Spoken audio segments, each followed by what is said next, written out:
மீகா 7ஆம் அதிகாரம்.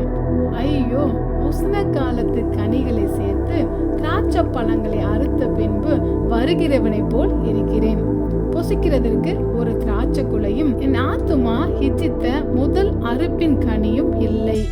தேசத்தில் பக்தி உள்ளவன் அற்று போனான், மனுஷரில் செம்மையானவன் இல்லை.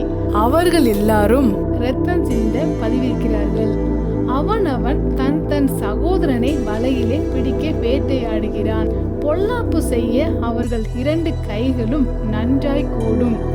அதிபதி கொடு என்கிறான், நியாயாதிபதி கைகூலி கேட்கிறான். பெரியவன் தன் துராசையை தெரிவிக்கிறான். இவ்விதமாய் புரட்டுகிறார்கள். அவர்களில் நல்லவன் முட்செடி கொத்தவன், செம்மையானவன் நெருஞ்சிலை பார்க்கிலும் கடும் கூர்மையானவன்.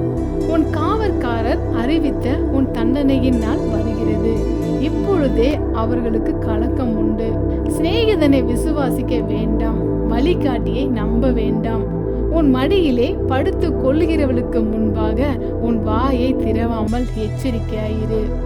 மகன் தகப்பனை கனவீனப்படுத்துகிறான். மகள் தன் தாய்க்கு விரோதமாகவும் மருமகள் தன் மாமிக்கு விரோதமாகவும் எழும்புகிறார்கள். மனுஷனுடைய சத்துருக்கள் அவன் வீட்டார் தானே. நானோவென்றால் கர்த்தரை நோக்கி கொண்டு என் இரட்சிப்பின் தேவனுக்கு காத்திருப்பேன். என் தேவன் என்னை கேட்டருளுவார். என் சத்துருவே, எனக்கு விரோதமாய் சந்தோஷப்படாதே. நான் விழுந்தாலும் எழுந்திருப்பேன். நான் இருளிலே உட்கார்ந்தால் கர்த்தர் எனக்கு வெளிச்சமாயிருப்பார். நான் கர்த்தருக்கு விரோதமாக பாவம் செய்தேன். அவர் எனக்காக வழக்காடி என் நியாயத்தை விசாரிக்க மட்டும் அவருடைய கோபத்தை சுமப்பேன். அவர் என்னை வெளிச்சத்திலே கொண்டு வருவார். அவருடைய நீதியை பார்ப்பேன்.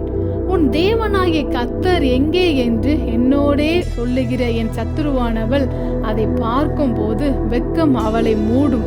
என் கண்கள் அவளை காணும்.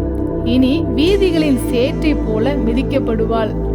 உன் மதில்களை எடுப்பிக்கும் நாள் வருகிறது. அந்நாளிலே பிரமாணம் வெகு தூரம் பரவிப்போம். அந்நாளிலே அசீரியா முதல் எகிப்தின் பட்டணங்கள் வரைக்கும், எகிப்து முதல் நதி வரைக்கும், ஒரு பர்வதம் முதல் மறு பர்வதம் வரைக்கும் உள்ள ஜனங்கள் உன்னிடத்திற்கு வருவார்கள். ஆனாலும் தன் குடிகளின் நிமித்தமும் அவர்கள் கிரியைகளுடைய பலன்களின் நிமித்தமும் தேசம் பாழாயிருக்கும். கர்மேலின் நடுவிலே தனித்து வனவாசமாயிருக்கிற உன் சுதந்திரமான மந்தையாகிய உம்முடைய ஜனத்தை உமது கோலினால் மேய்த்தருளும். பூர்வ நாட்களில் மேய்ந்தது போலவே அவர்கள் பாசானிலும் கீலேயாத்திலும் மேய்வார்களாக. நீ எகிப்து தேசத்திலிருந்து புறப்பட்ட நாளில் நடந்தது போலவே உன்னை அதிசயங்களை காண பண்ணுவேன். புறஜாதிகள் கண்டு தங்களுடைய எல்லா பராக்கிரமத்தையும் குறித்து வெட்கப்படுவார்கள். கையை வாயின் மேல் வைத்துக் கொள்வார்கள். அவர்கள் காதுகள் செவிடாய் போகும். பாம்பை போல மண்ணை நக்குவார்கள். பூமியின் ஊர்வனவற்றை போல தங்கள் மறைவிடங்களில் இருந்து நடுநடுங்கி புறப்படுவார்கள். நமது தேவனாகிய கர்த்தரிடத்திற்கு திகிலோட சேர்ந்து உனக்கு பயப்படுவார்கள்.